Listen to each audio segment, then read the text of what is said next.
niya. Uphold the Constitution. Niya. Grabe. So, hindi tama yung nangyayari ngayon. Wala sa hulog. Pinahiram lang natin sila ng kapangyarihan. Eto tayo. Ba't tayo na-stress ngayon? Eto yung konstitusyon natin. Eto lang sila. Lahat sila nangako na susundin yung konstitusyon. Kayo ba nangako? Ako hindi ako nangako. Wala akong pangako. Hindi ako nangako kahit kanino na susundin ko yung konstitusyon. Kasi alam ko tayo ang konstitusyon. Tayo ang pinanggalingan ng kapangyarihan ng konstitusyon.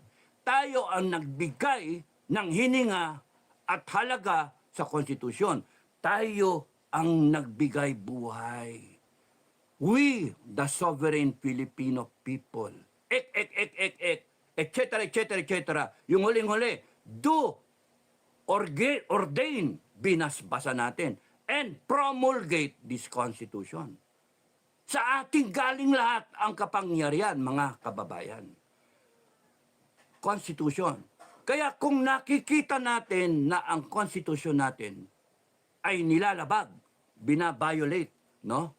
Binabiolate, nilalabag, ng lahat ng itong nasa ilalim, ay huwag tayong, please, hindi.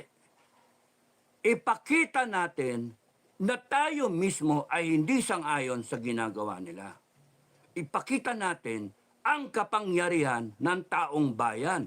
Nandito tayo, hindi matatawaran yan. Binigyan lang ng buhay yan. Papel lang yan. Papel. Sentences, words, phrases, paragraphs, articles, sections, etc.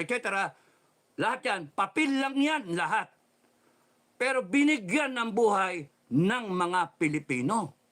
Ganun tayo may kapangyarihan. Binigyan natin ng halaga. Kaya lahat ng dapat nagsumumpa, appointed man na opisyal o elected man mula presidente down the line to the lowest mammal in government, they better follow the Constitution. And if they do violate the Constitution, they are against the people of the Republic of the Philippines.